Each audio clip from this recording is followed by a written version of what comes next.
Hey, Steve Staley, how you doing? Can you hear me?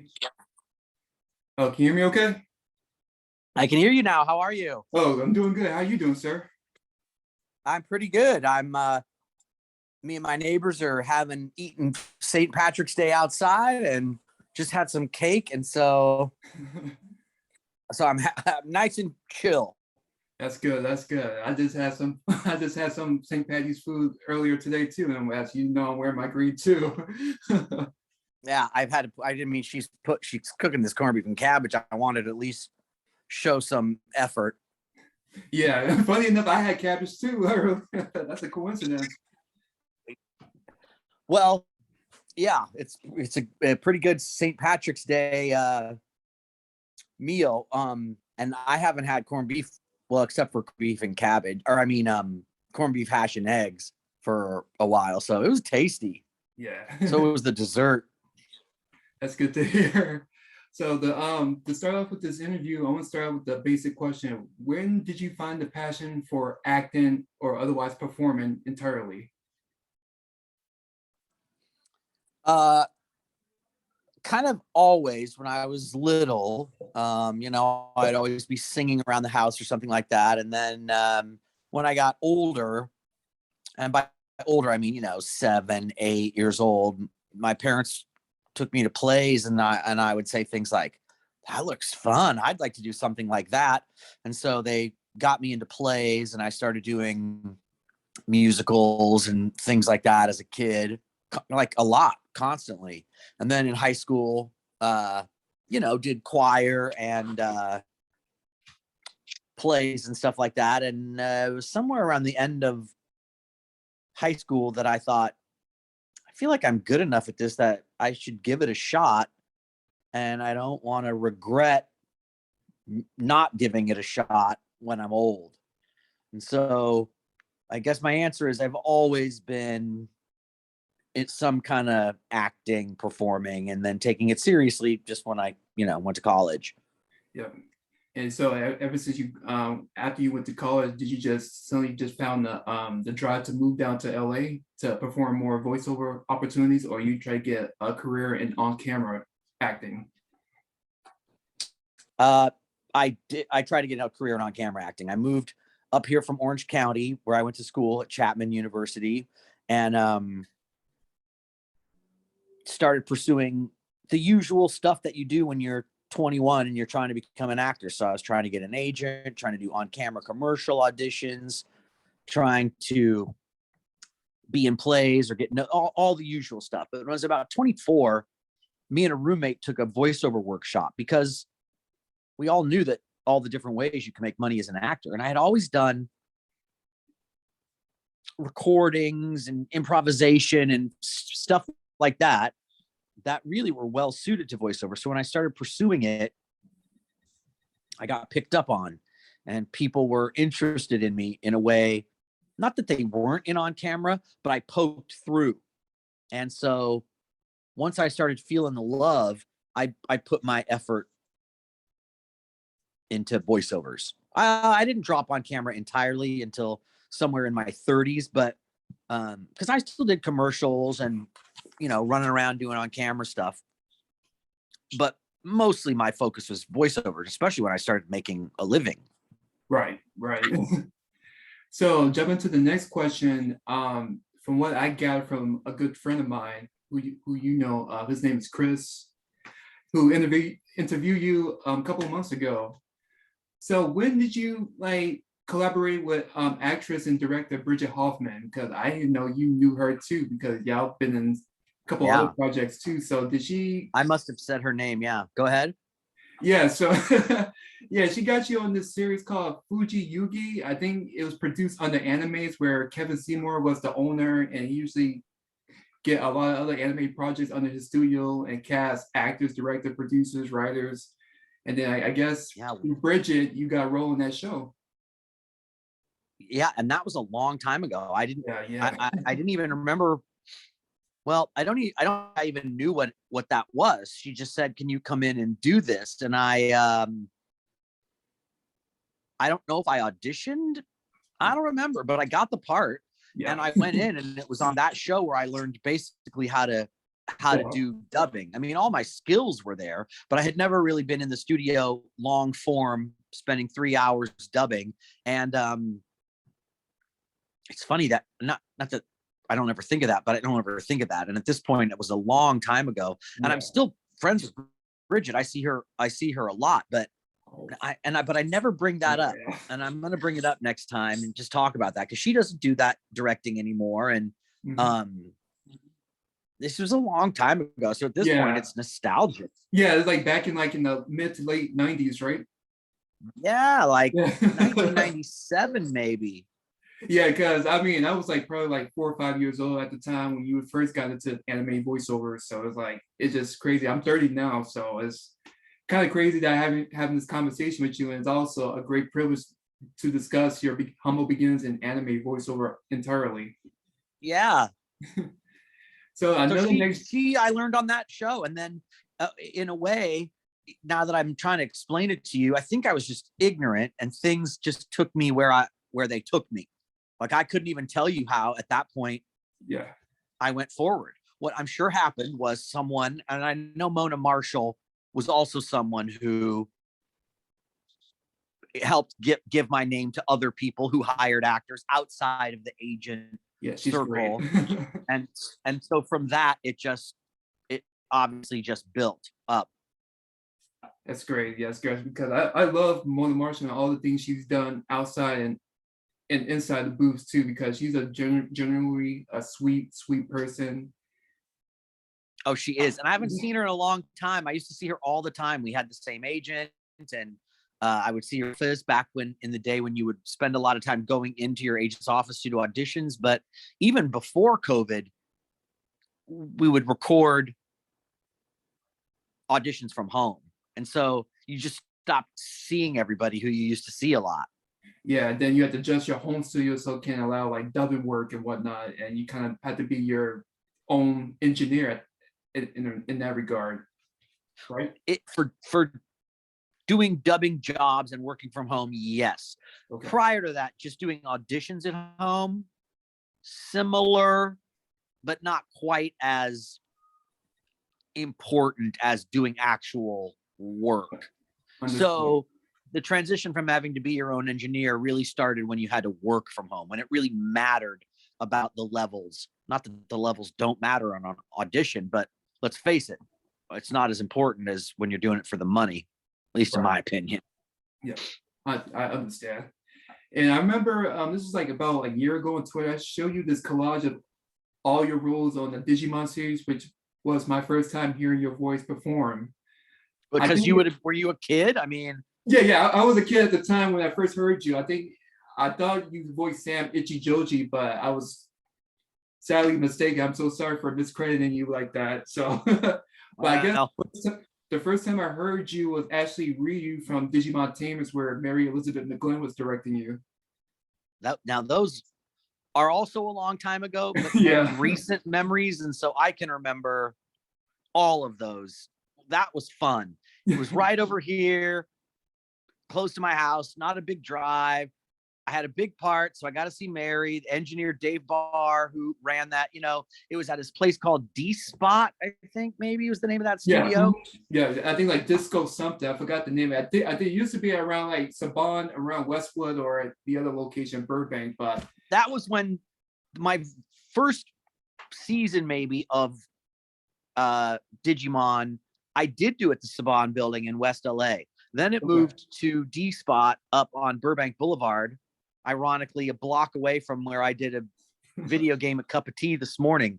And upstairs in that waiting room, and Mary and Dave, and then Michael directed me in Michael Sorich. Yeah. Yeah. Yeah, I and actually the next show, whichever one that was, the bicycle one. Yeah, funny enough, motorcycle one. I actually interviewed him earlier today too, so it was a kind of Michael. Yeah, Michael Sorich. Yeah, that's funny. He lives like half a mile away from me. What a huge coincidence! He's a very, very talented actor and a funny human being too. Yeah, so he's a big ball of personality for sure. Very, very, very. So one thing besides Reed, you also voiced a character called Justimon. You and Lex Lane did like a dual voice. Did you have to voice first or Lex voice for first and you had to match them? If you can remember it back then. I'm sorry, it's taking you way back in the day. I think it really I wish it was more romantic, but Yeah. I think it just came down to the schedule and who went in first. Okay. Because since you're listening to a preview, you get how it's supposed to go. And so he just did his part and I would come in and do my part, or vice versa. Yep. And now moving so I on, would base it on him or he would base it on me. Yeah, because I remember there was this technique where if a character had like some kind of a fusion like character, either direct either Mary Elizabeth or Jeff Nimoy or Michael Sorge, they usually have one actor record first, and then the other actor had to match what that first actor did in a very synchronized, specific process, which is very tough on you because you already do a specific type of voiceover by matching the lip flap and the timing too. So were there any like big? It's easier in the studio because you hear it. Yeah, but you have to do it. How? Oh man, they play it for you and you just do it, and then they match it up. Okay, so you just gotta try to fit or improvise the timing of the process, and then you just send in the lines. Okay, I honestly go for it with the beeps. I honestly, you actors have it that hard ever since this pandemic started as y'all record and dub from home, because I was always curious about that process, because I know being at the studio will be a more unison lines like what you're talking about are really hard from home, because in the studio we're all on the same clock, but and when you're at home, me, the director, the actor, and the engineer all on a different clock. So to do something unison is really hard. So normally how I direct unison cues is to do a listen and repeat. That way they hear it, mimic it, and they match up a little bit better. But in the studio, they play it for you, and then you go on the beeps 2, 3, and then you just say it along with them and try to do it as best as you can. But it's almost impossible to do that and record from home. Yeah. So you listen and repeat. There's unison in almost every show. I did unison even today in Demon Slayer. Yeah, and you do a fantastic job of directing. I want to go back to Digimon, but I want to go back to you. When did you find the joy of directing? When did you, like, I know you've been an actor for like 15 plus years, and then you suddenly start directing in recent years. When did you find that motivation drive to direct now, especially for a great companies like Bang Zoom? That's timing, first of all, because Bang Zoom and my career grew up at the same time. So I've known them from the beginning. I always joke when I remember when Bang Zoom and it was only 3 people, and I'm not kidding. Yeah. Pat, Eric's wife, and him, the 3 of them. And so I was invited to do it. I didn't necessarily pursue it. Okay. And so when the opportunity came, I went for it because, well, it's something you do as you age, you take on that kind of responsibility, not to mention if, as I always say, if I'm not good at this, what am I good at? So I'm a right person to choose for that. I totally know what's going on. Yeah. And so it was a pretty seamless transition. And when you combine that with the years I spent teaching voiceovers at casting director Kalmanson and Kalmanson, it made me good at directing all that, because I know what to do with anime, and then I know how to direct actors from 18 years of teaching. Ooh. So that's how directing came to be. And at this point, it's been probably like 5 years, maybe. Ever Kakagurui 1 came out. That was the first show I ever directed. Man, I gotta say the recent years you pick up directing, you do a great job. You know exactly what you're doing. And I know another plus side of being an ADR director is you interact with the actors, which you normally don't do as an actor. You only just play off of what they did. Yeah, that's a good point. normally you just do your Yeah. lines, and hopefully if an actor recorded first, you hear them and you have an easy transition to play off them. But if you're the first actor to Right. record, that's Depending the where you next. are on the schedule. Yep. Yeah, depending where you are on the schedule. And even in COVID, I hardly ever used to see people when we were going into the studios because it was always you're coming and they're going or whatever. But now no one sees anybody. And I would say half the people I direct, maybe more, I've never met in person. I don't know what they look like. I wouldn't know them on the street Unfortunately. because we've all been in our own isolated places. And to do dubbing, we don't have the camera on like we do now. It doesn't matter. So I don't know what any of the actors look like, but I know them all. Isn't that funny? Yeah. Except people who I already know, obviously. But Yeah. Like Bridget, you directed Bridget in a few like Demon Slayer series like productions. yes. And going Yeah. back to, More than once. Going back to Digimon, you also voiced a character called Koji. Was that another audition, or is it just another time where you were just cast on the spot by Mary or another casting director? No, I auditioned for that. I don't remember auditioning for that, but I know that I did because they took it very seriously. Yeah. And so that was Digimon Digital Monsters. And you're talking some of the other things you were talking about were other Digimons, right? Yeah, they call it Digimon Digital Monsters in the US. They give it a different like abbreviated term like Digimon Tamers and Digimon Frontier. That's where the character Koji come from. So that's your big, and that was your biggest role too after Ryu, because I know Koji was in a lot of episodes compared to Ryu from the last season. So did you have any kind of take back from that role if you can remember back then? Because I know Koji was definitely a very complex character. He grew up. Yeah, him and his bad attitude. I remember liking that. I felt that especially because of the way they did Koji, I feel like the producer had an agreement that they were in more control of the writing than you are normally on a dub, where you have to make it really exactly like the Japanese.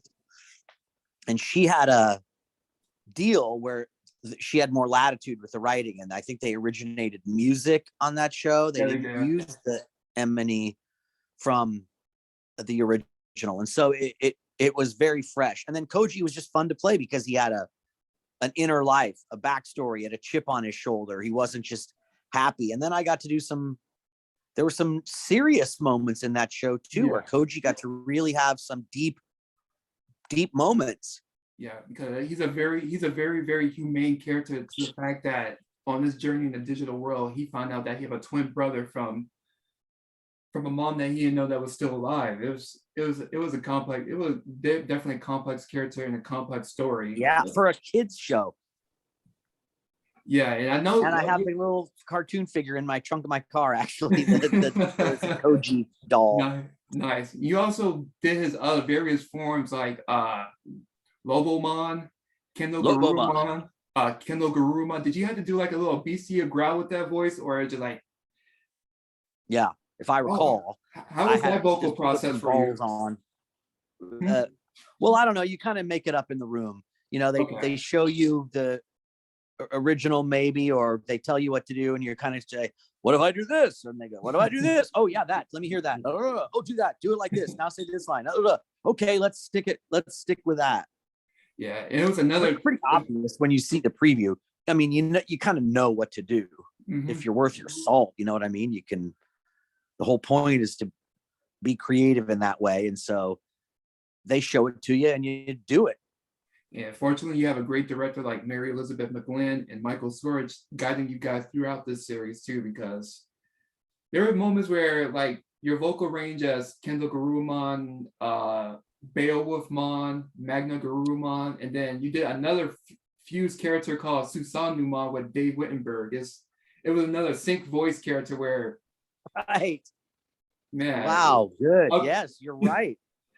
Yeah, it's one of those things where that was all in that same little clutch. Yeah, the former Saban clutch, I guess I would call that. Yeah, you guys really did a great job working on Digimon, and I'm proud that y'all stick it through. Y'all never phone in your performances. You always give out 100% with Mary and Michael Storage helping you guys. thank you for performing in the Digimon series. Yeah, well, Steve. thanks. That's a great compliment. Those are fun memories. I liked those shows. I liked working on those shows. I thought Koji was a cool character. It made me happy that to get to be him. Thank you for auditioning for that role. Hey, Yeah, it paid residuals. and another, I'm gonna move on to another big role that you booked. I would say about 15 years ago with Mary directing again, which will be Neji Hyuga from Naruto series. Yeah. So was that another audition for you to do too? And because I know that I actually go ahead. Sorry. Oh, I was saying, I do remember that audition. I remember going upstairs at Studiopolis, which we used to call Studio E. That was when he was in what I call the Veritel building, but oh my God, it hasn't been the Veritel building since the 80s, but I still call it the Veritel building. And anyway, he had a Studiopolis was up there before he moved to the current location that he's at now. And so I remember going to that audition, and the sides were all out on the tables. And I mean, I didn't know what Naruto was, but I remember that audition and picking the sides. Or I don't remember if it was one where, you know, choose the roles you think you're good for, or if they handed it to you, but I remember that. Again, I remember not knowing it was anything special 13 years later. Yeah, and you didn't know that Mary was directing that series too, so it was like another plus because you know that director very well for years. So you know, and funny enough, you also I feel like I did know that it was her. Okay. Because we all are in the same. Not that I had known in advance, but you know, you walk in the room and you see people you know. But yes, comforting to know that my clan was there. Yeah. And coincidentally enough, a couple of years after you did Koji, you came back to do Koji again, this time at Studiopolis with Mary directing again. And it was a short movie, and it was a short movie, like 30-minute long. It's like doing an episode, but you came back as Koji, but this time it was recorded at Studiopolis with Jamie Simone and Rita Mashcut produced it, Mary directed. You did your thing with acting as Koji and Lobo and Kendall Guru. That was just a quickie though, a blip. Yeah. Right? I would have worked maybe one day, one session. Yeah, I think it was like going through your head. You didn't think you were going to revisit this character again and whatnot, but yeah, probably not. You're right. I probably didn't think that just the way things work, that Koji would be coming back to me. You know. Yeah. And going back to Naruto, I remember I saw this very, very old video that you and many of the actors and directors from the Naruto series, y'all appeared in Anime Expo around 2006, where a lot of you guys were at a big, huge panel. It was Jeff Nimoy. I remember that day. Mary Elizabeth McGlynn, Michael Lindsay, God rest his soul. Oh, may he rest in peace. That was a huge panel, and I remember doing that, and then Jamie threw a small party afterwards at a bar. I remember. That's all I remember. But there was like Liam, you may have already said it, I remember who was there. Liam, sound like down the line there were like 20 people on that panel, if I recall. I would love to see something like that again, especially a lot more talented actors in the mix of the series, especially when it's still ongoing. And recently you did Neji again not too long ago, but I'm pretty sure you recorded at home. And I know Mary didn't direct you because she moved on from different productions. It was on Suzanne Boruto? Goldish. It was Boruto. I think Suzanne Goldish or Ryan Johnston directed you, I believe. Yeah, Susie or Ryan. Okay. Ryan directed what I call Rock Lee and Friends. Okay. Oh well, I forgot about that. You did Neji on that. I call it Rock Lee and Friends, but I don't remember if that's what the series is actually called. I think it said Rock Lee, Friends and Pals, because I know Brian Donovan knows that series very, very well, because it's a lead role for him. So you know him, me, and Danielle. Yeah. After all the years, I didn't know until we did that show that it was Danielle, and I knew her, and I would see her on looping, and we never would talk about it, and until Rock Lee and Friends, I didn't know that she played that part. Isn't that funny? Wow. And the thing is, she was at the Anime Expo from 2006 too. She was there too. I guess you didn't there were so many people. I knew everybody on that panel, so we were all just hanging out, and Probably Didn't missed her. wasn't even thinking about it. Yeah. I wasn't paying attention. I wasn't Yeah. paying attention. Yeah. And moving on from Naruto a little bit, I'm gonna go back to, you were doing this role called Christopher on the series called Scrap Princess. The character's name. Yes. Yes. Can you explain the process? Was that another audition, or you just somebody just cast you because they know? Was that the one where there was a tiny little girl in a white dress? Yes. Yes. Yes. Yeah. Yeah, I remember that show.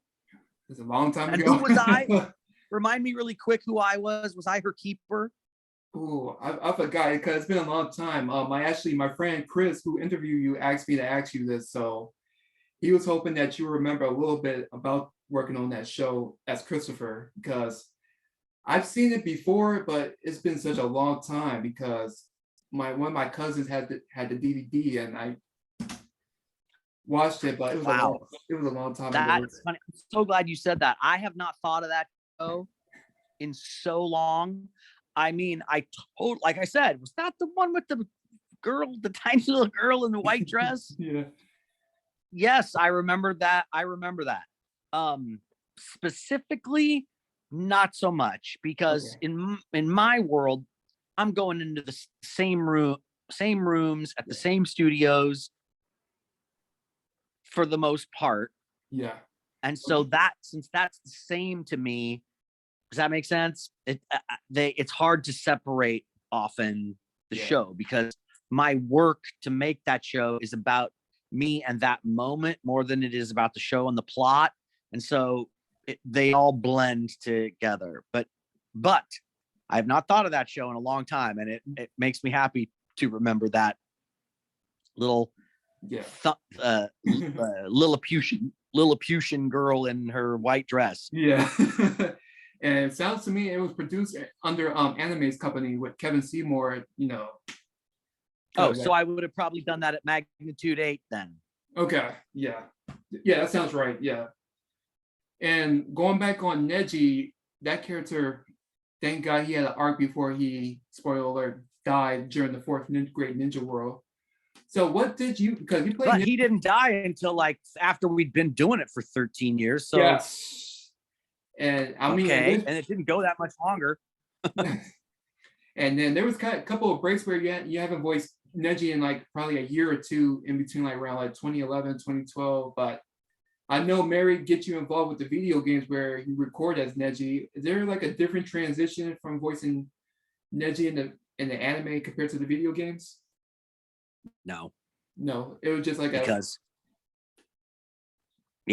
you get the ref, even though I know how to do Neji, but they get the ref, so you dial it in, and then frankly, you say the fucking lines. I mean, you know what I'm saying? Like, understand. It's Neji, and I know what the lines are. The subject matter is all the same. The lines are a different cadence, right? Because it's a game, but no, it's no different. The lines are on the page, and it's my job to communicate the truth of that moment out loud in that voice of that character, and I know how to do that job. Yeah, you've been doing it for so many years. 9 times out of 10, you got it right on the first take. So it's like moving on to the next line. Yeah, and games are also high volume. You got to get through a lot of material, so it's a different process than recording dubbing, but the acting is the same.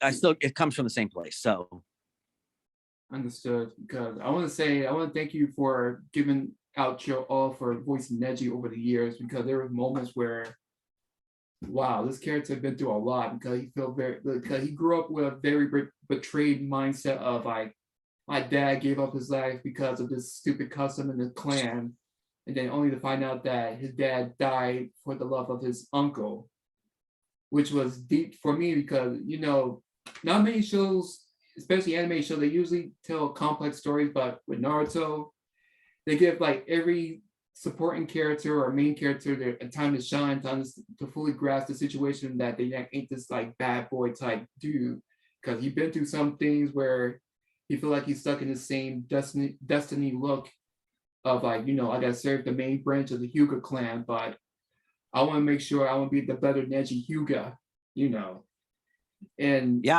up until it was similar to Koji. I got to go fun, deep places that made it emotional. You know, a lot of people hated Neji, but then he takes a journey. Yeah, but it took They just Naruto didn't to, like him because he was against Naruto. yeah. And it took Naruto to change his mindset on how he look at the world now. Like, feel like once you're born, you're stuck in this loop destiny where you will never be amount to nothing. Like, if you're born great, you're gonna expect greatness. But if you're born crappy, you're gonna expect crappy. But that's not how the world works. You just gotta make sure you want to do the change for what you want to do with your life. Right. And Neji got to take that journey. I'm not saying no one else took that journey, but Neji got to take that journey. Yep. And he definitely went down, choose a journey to sacrifice his life for his cousin and for Naruto because Naruto was the first person to accept him as a genius, as he said, like, why you sacrifice yourself for us? And like, because you called me a genius, and I felt a deep connection with more than it was just a word telling you this. Yeah, there were moments. Those were fun scenes. Yeah, and was Mary still directing you at the time? If you can remember, I know it's like a while back, or it was like one of the last time you seen Mary. If you can remember. I remember doing the death scene at not Burbank location, Studiopolis, but Ventura. Okay. Which has nothing to do with it. But as far as who was directing that death, you know what? It might have been Jamie himself. Oh yeah, you're right. Yeah, you're right. Jamie, yeah, he does direct a couple of times. Like if they don't have no directors at the time, he jump into and direct you guys. That's right. I can't remember my death scene. I don't see why it wouldn't have been Mary, but I don't remember who was directing. I do remember acting it out. Yeah. So I don't see why it wasn't Mary. But the timeline, it's a lot of years, right? It gets crunched up. It does. But I don't think Susie, I don't think it was Susie. Okay, yeah. Suzanne, yeah. It might have been Jamie, or maybe I'm conflating. You're fine. I'm glad you just remember that Marvel show that Jamie directed. Yeah, and speaking of Jamie Simone, did you know him before he founded Studiopolis? No. When I started voiceovers, Jamie was already a big deal.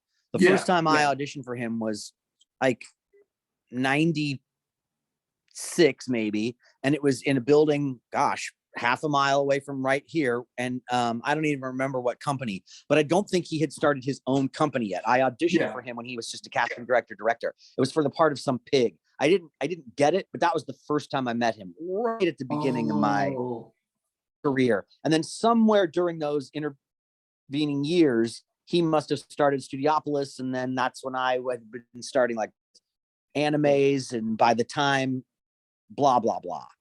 Yeah, because I believe he started Studiopolis around 04 or 05, which makes sense because that's when you did the Koji thing at Studiopolis around 05 and whatnot, because there was this deal. Jamie secured the rights to dub the Digimon movies along with another Digimon series. But other than that, yeah, that sounds about right. And I'm pretty sure the audition you did back in the day where Jamie was the casting director, I think it was a show called Super Pig, but it's another Saban product that kind of ancient history at this point now. It might have been. It was one of my very first auditions when I got my first big voiceover agent, and it was one of my first auditions. And I mostly remember thinking, oh, good, I get to meet Jamie Simone. Yeah. But I kind of remember the audition, but I don't remember meeting Jamie. I remember the audition in that I can picture the sides. I remember what building it is right here by my house. But that was when he was working for someone else, I feel like. Yeah. Mm-hmm. Yeah, he was like casting director, because it blew my mind that he actually directed a Spider-Man series back in the late 90s. Like, wait, that Jamie? That's the same Jamie? Like, okay. It's all connecting the dots. Another anime series that was also produced under Studiopolis is the series Bleach. Now, that was another audition process for you, right? And I know you voiced various characters in that series. So how much back to it. I don't remember auditioning for that. I don't know how I got two leading roles on the same show. I don't remember. I just know that happened all at the same time as Naruto. And even Yeah. though I realize that they're different, of course, in so many ways, I think of them as the same because they were going on at the same time. And it Yeah. started off with Wendy. I feel like Wendy directed Bleach at the Lee, very then beginning. Michael Sorich, Mary directed, Jeff directed a little bit. And then I don't remember what happened as the years went on, who directed it. But yeah. Yeah, because they had Like I said, I think of that and Naruto very. Because I know Wendy directed, Michael Sorich, Jeff Nimoy a little bit, Mary Elizabeth McGlynn, even Kirk Thornton directed too. And speaking of Kirk Thornton, I think you're right. I do remember all of those people. Yeah, have directing at some point. Yeah, to have had you had the pleasure of being directed under Kirk Thornton in your career? And I have had the pleasure of directing Kirk Thornton. Okay, sorry. Yeah, it was just a little personal trivia question. He's directed me in a lot of things, either anime or Final Fantasy video game. He directed that's right. Final Fantasy video game recently. Yeah, he did that. He was one of the directors. There's a shit ton of material. Yeah, because I know Michael was one of the directors too. They had so many directors in that game. I think Mike was. Yeah, I think Michael was. But the person who directed, well, you know what? I think one of those Final Fantasy, Mike did direct. The rest were directed by Kirk. The one we did over Thanksgiving. Yeah, wow. But that's neither here nor there. It was just we worked over Thanksgiving, and when you have union jobs, you get you're not supposed to work on holidays without getting paid extra money. So it was just this fat job. Yeah. For holiday pay, like working on a Sunday over a holiday weekend. You're fine. That's great because you love performing. Double time, triple time, something like that. And coming back to directing Demon Slayers, what could you take from directing this series? Because you've been directing the series for a while, and I know it was during the pandemic time, which is rough on you guys because you have to adjust to directing from your home studio, and you have to direct people that you normally don't see if you would have seen at the studio. So did Bangzoo give you a lot of security and a lot of backup to help you with the direction? Well, not with the direction, helping you to do your job to direct? Yeah, but they always have. They have a really great support staff that has everything prepped, outlined, broken down, linear, easily explainable, like the count, a cue sheet, who's doing what parts, how many lines they have, the schedule. They take care of all of that to a T. And so all I have to do is show up on time and do the part that I know how to do. And once they got it figured out how to do this remotely, mostly meaning actors had to pull their shit together and get studios with picture. You had to be able to see the picture. And once that got rolling, even though it's not quite as exact because we're not all in the same room, it all just started flowing pretty normally. That's good because I'm a little, since the pandemic started, I would definitely show my little low-key concern for all you guys perform, especially for ADR or dubbing, because I know it's a very specific type of acting or a specific type of voice acting. And with the pandemic, you have to do this transition. Like if you want to continue to perform, you gotta have a home studio. Now it's a viable option now. You gotta work with what you got and make sure you're on your equipment. Everybody, you couldn't go into work because so you kind of just had to do it. It sucks that actors had to suddenly now go spend even more money in order to take a job away from someone else. But it's the only way to make it happen.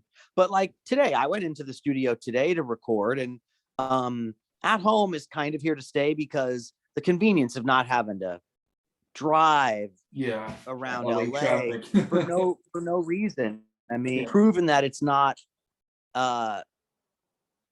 too viable, entirely necessary that for us to be there. Yes, you get a little bit more exacting when I can say to the engineer, just 2 frames to the right.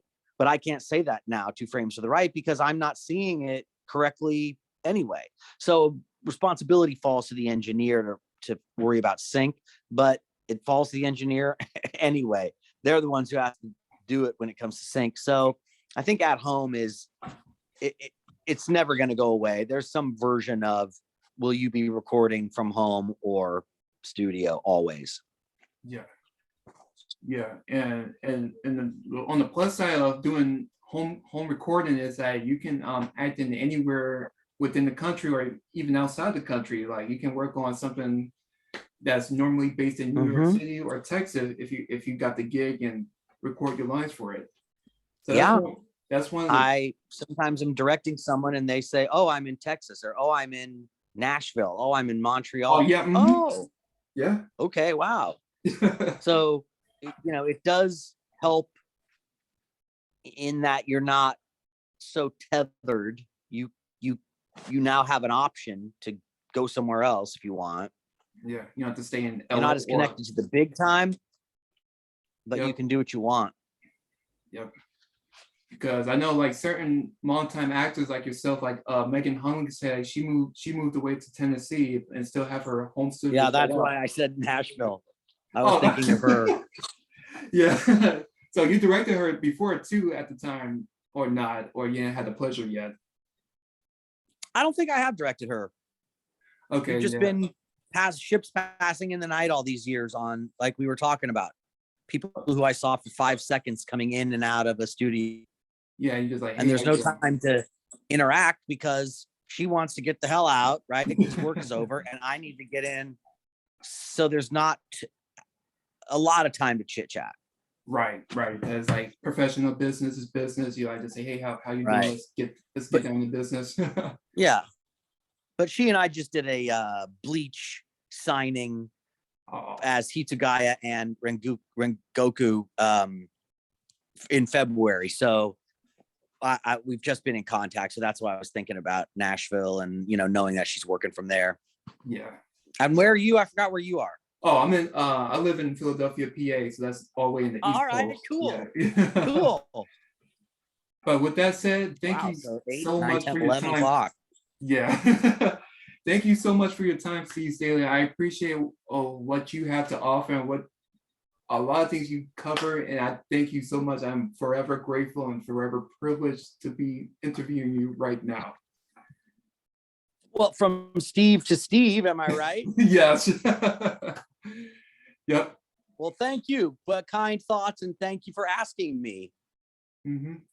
And I hope to hear from you in any other future production. I hope to hear your great direction with any other future Demon Slayer series or any other series that you manage to book as a director and actor. And you, sir, you have a great night. Me too. All right, Steve, you take care of yourself and have a great night. And happy St. Patrick's Day. Happy Thanksgiving. Happy Thanksgiving, but also happy St. Patrick's Day. You too, sir. Thanks, man. Have a good one. You too. Take care. Bye, everybody. Bye.